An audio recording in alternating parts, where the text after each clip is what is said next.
Hello students, இன்னைக்கு நம்ம வீடியோவில் லீச்சிங் ப்ராசஸ் பற்றி தான் தெரிஞ்சுக்க போகிறோம்.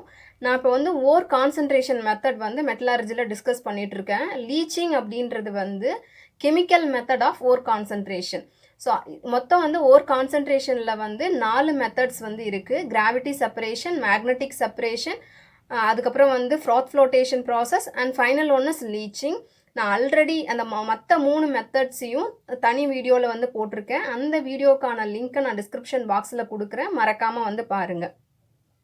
இந்த லீச்சிங் அப்படின்னா என்ன அப்படின்னா, இது ஒரு கெமிக்கல் மெத்தட். ஓர் கான்சன்ட்ரேஷனில் இதை கெமிக்கல் மெத்தட் அப்படின்னு சொல்லுவோம். ஸோ லீச்சிங்னா என்ன அப்படின்னு ஃபஸ்ட்டு தெரிஞ்சுக்கலாம்.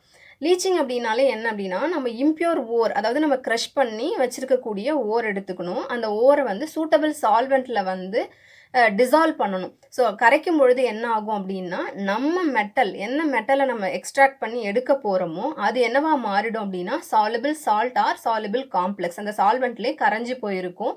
நம்மளுடைய இம்ப்யூரிட்டி என்னவா இருக்கும், அதாவது மேட்ரிக்ஸ் ஆர் கங்குன்னு சொல்லுவோம். ஸோ அந்த இம்ப்யூரிட்டி என்னவா இருக்குன்னா இன்சாலிபிளாக இருக்கும். இப்போ நம்ம என்ன பண்ண முடியும்னா, ஓரையும் இம்ப்யூரிட்டியிலேருந்து ஓரை வடிகட்டி நம்மளால் எடுத்துட முடியும் இல்லையா? ஸோ இதுதான் லீச்சிங் அப்படின்னு சொல்கிறது. ஸோ லீச்சிங்கில் மொத்தம் 4 டைப் இருக்குது. இது டிஎன் போர்ட் சிலபஸில் இருக்கக்கூடியது. ஸோ 4 டைப் இருக்குது. Cyanide leaching, ammonia leaching, alkali leaching and acid leaching. 4 type இருக்குது. ஸோ 4மே ஒரு வீடியோவில் டிஸ்கஸ் பண்ணும்போது உங்களுக்கு கொஞ்சம் கன்ஃபியூஸ் ஆகலாம். அதனால் இப்போ நம்ம சயனைட் லீச்சிங் பார்க்கலாம். அடுத்த வீடியோவில் ammonia leaching and acid leaching discuss பண்ணுறேன். அப்புறம் அல்கலி லீச்சிங் தனி ஒரு வீடியோவில் பார்க்கலாம். ஸோ இப்போ சயனைட் லீச்சிங்க்கு வருவோம். சயனைட் லீச்சிங் அப்படின்னாலே அது என்ன அப்படின்னா, சயனைடு உங்களுக்கு பேரை கேட்கும் போதே தெரியும். சயனைடுன்றது ஒரு பாய்சனஸ் சப்ஸ்டன்ஸ் அப்படின்னு சொல்லுவோம். ஸோ இந்த மெட்டலுக்கு இந்த மெட்டலை நம்ம எக்ஸ்ட்ராக்ட் பண்ணுறதுக்கு இந்த ப்ராசஸை ஏன் யூஸ் பண்ணுறோம் அப்படின்னா, இதை விட ஒரு பெட்டர் மெத்தட் கிடையாது. இங்கே வரக்கூடிய பை ப்ராடக்டையும் நம்ம டிஸ்போஸ் பண்ணும்போது கேர்ஃபுல்லாக தான் டிஸ்போஸ் பண்ணணும். ஸோ அதுதான் இந்த மெத்தடில் இருக்கக்கூடிய ஒரு ப்ராப்ளம். ஸோ இது உங்களுக்கு எக்ஸ்ட்ரா தெரிஞ்சுக்கணும் அப்படின்றதுக்காக சொல்கிறேன். இப்போது உங்களுக்கு இதில் ஒரு 3 மார்க் கொஷின் கேட்குறாங்க. டிஸ்கஸ் அபவுட் சயனைட் லீச்சிங்னு கேட்குறாங்கன்னா நீங்கள் எப்படி எழுதணும்? ஃபஸ்ட்டு என்ன அப்படின்னா, சயனைட் லீச்சிங்னாலே உங்களுக்கு ஞாபகம் வர வேண்டியது கோல்டு.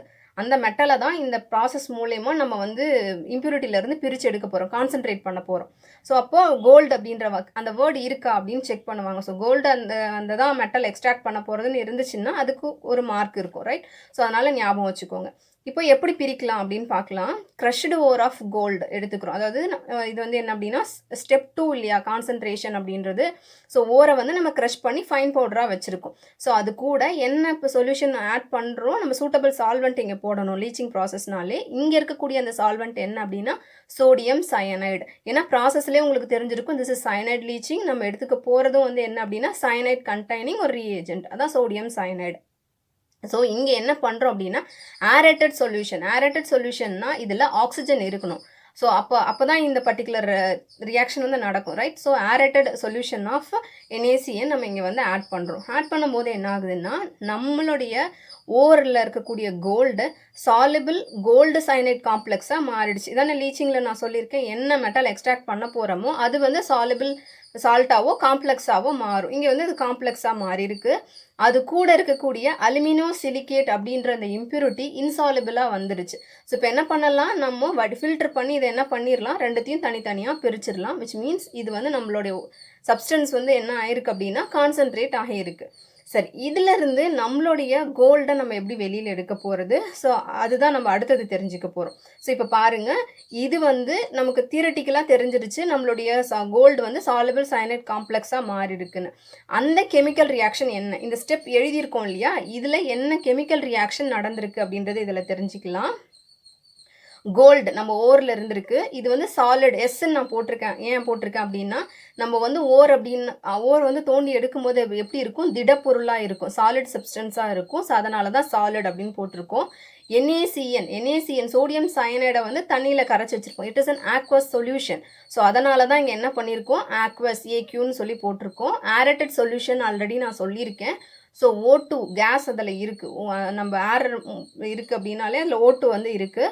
ஸோ ஆக்வா சொல்யூஷன் போது ஆப்வியஸாக வாட்டர் மாலிகுல் அங்கே இருக்குது. ஸோ இப்போ என்ன ஆகுது அப்படின்னு சொன்னால், நம்ம கோல்டு சைனைடோட ரியாக்ட் பண்ணி கோல்டு சைனைட் காம்ப்ளெக்ஸ் ஃபார்ம் பண்ணியிருக்கு. ப்ளஸ் OH மைனஸ் வெளியில் வந்திருக்கு, ரைட். ஸோ சோடியம் சயனைடு இங்கே நம்ம ஏன் எண்ணெயை எடுத்துக்கலன்னு கேட்காதீங்க. நமக்கு தேவை சயனைடு. சயனைடு தான் வந்து கோல்டோட ரியாக்ட் பண்ண போகுது, அதனால தான் இதை எடுத்துருக்கோம். இப்போ உங்களுக்கு இது புரியும் அப்படின்னு நான் நினைக்கிறேன். ஸோ சயனைடேஷன் இங்கே வந்து நடந்திருக்கு. சயனைடு வந்து கோல்டோட போய் சேர்ந்துருக்கு. ஸோ அதுதான் வந்து இங்கே நடந்திருக்கக்கூடிய ப்ராசஸ். இப்போது இதில் என்ன அப்படின்னா ஆக்வஸ்ன்னு போட்டிருக்கிறதுக்கு காரணம் என்ன? This is a soluble complex. இது என்ன ஆயிருக்கு அப்படின்னா கரைஞ்சிருக்கு. அதனால தான் நாங்கள் AQ அப்படின்னு போட்டிருக்கேன், ஆக்வஸ்ன்னு போட்டிருக்கேன். இந்த ஈக்குவேஷன் உங்களுக்கு கன்ஃபியூஸ் ஆகாது, புரியும்னு நினைக்கிறேன். இந்த ஸ்டெப் உங்களுக்கு தெளிவாக ஞாபகத்தில் இருந்ததுனாலே உங்களுக்கு என்ன, இது வந்து இந்த ஈக்குவேஷன் வந்து எழுதிடலாம் நீங்கள், ரைட். அடுத்தது இந்த கோல்டு சயனைடு காம்ப்ளெக்ஸில் இருந்து நம்ம வெளியில் எடுக்க போகிறோம் அப்படின்னு சொன்னால் நம்மளுடைய கோல்டை வெளியில் எடுக்கணும். ஸோ இந்த ப்ராசஸுக்கு பேர் சிமெண்டேஷன் அப்படின்னு சொல்லுவோம். சிமெண்டேஷன் அதாவது மெட்டல் ரெக்கவர் பண்ண போகிறோம். நம்ம என்ன மெட்டல் தேவையோ அதை ரெக்கவர் பண்ண போகிறோம். அதுக்கு பேர் வந்து cementation. So what is cementation? Cementation அப்படின்றது என்ன அப்படின்னா it is a heterogeneous process in which the ion, இங்கே நம்மளோட அயான் வந்து gold. So ion is reduced to zero valent. இது ரொம்ப ரொம்ப முக்கியம். என்ன மெட்டலை நம்ம எக்ஸ்ட்ராக்ட் பண்ண போகிறோமோ அதை ஜீரோ வேலன்ஸ் ஸ்டேட்டுக்கு நம்ம ரெடியூஸ் பண்ணணும். ஸோ அதுதான் வந்து இங்கே நம்ம செய்ய போகிற விஷயம். ஸோ எப்படி ரெடியூஸ் பண்ண போகிறோம்? At a solid metallic interface. ஒரு சாலிட் மெட்டல் எடுத்துக்கிட்டு அங்கே அதை வச்சு நம்ம ரெடியூஸ் பண்ண போகிறோம். இந்த சாலிட் மெட்டல் என்னவா இருக்கும் அப்படின்னா சாக்ரிஃபிஷியல் மெட்டலாக இருக்கும். சாக்ரிஃபிஷியல் அப்படின்னு நான் ஏன் சொல்கிறேன் அப்படின்னு சொன்னால் இது என்ன ஆகும் அப்படி, இது வந்து நம்ம வந்து இங்கே லூஸ் பண்ணி ஆகணும். அதுக்கு தான் இந்த சாக்ரிஃபிஷியல் மெட்டல் அப்படின்னு சொல்லுவோம். மெட்டாலிக் ஸ்டேட்டில் எடுத்திருக்கோம். இந்த மெட்டலை தான் நம்ம சாக்ரிஃபைஸ் பண்ண போகிறோம். அண்ட் இங்கே எடுத்துக்கூடியது நம்ம இந்த காம்ப்ளெக்ஸ் இங்கே எடுத்துருக்கோம் இல்லையா, இங்கே வந்திருக்குல்ல காம்ப்ளெக்ஸ், அந்த காம்ப்ளெக்ஸை அப்படியே இங்கே எடுத்துருக்கிறேன். ஸோ என்ன பண்ண போகுது அப்படின்னா ஜிங்க் வந்து இதுக்குள்ளே போயிட போகுது, ஃப்ரீ AU வெளியில் வரப்போகுது. அதுதான் இங்கே நடந்திருக்குது. ஸோ பாருங்கள், இந்த இடத்துல ஜிங்க் உள்ளே போயிருக்கு, இங்கே ஆக்வா சொல்யூஷனாக இது மாறி இருக்குது, கோல்டு வந்து வெளியில் வந்திருக்கு. இதுதான் நடந்திருக்கு. கோல்டு மெட்டாலிக் ஸ்டேட்டில் நமக்கு கிடச்சிருக்கு. இதே ஹெட்ரோஜனஸ் ப்ராசஸ்னு சொல்கிறோம். இங்கே பாருங்கள், ஜிங்க் வந்து சாலிட் ஃபேஸில் இருக்குது, நம்மளுடைய இந்த கோல்டு காம்ப்ளெக்ஸ் வந்து ஆக்வா ஸ்டேட்டில் இருக்குது.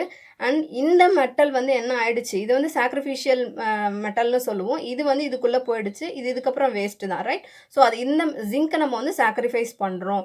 ஸோ இதுதான் வந்து இங்கே நடந்திருக்குது. ஸோ வாட் இஸ் சிமெண்டேஷன் அப்படின்னா உங்களுக்கு சொல்ல தெரியணும். ஸோ உங்களுக்கு சயனைடு லீச்சிங்னா என்ன அப்படின்றது வந்து புரிஞ்சிருக்கும் அப்படின்னு நினைக்கிறேன். அடுத்த வீடியோவில் வந்து ammonia leaching and acid leaching பற்றி தெரிஞ்சுக்கலாம். தேங்க்ஸ் ஃபார் வாட்சிங் திஸ் வீடியோ.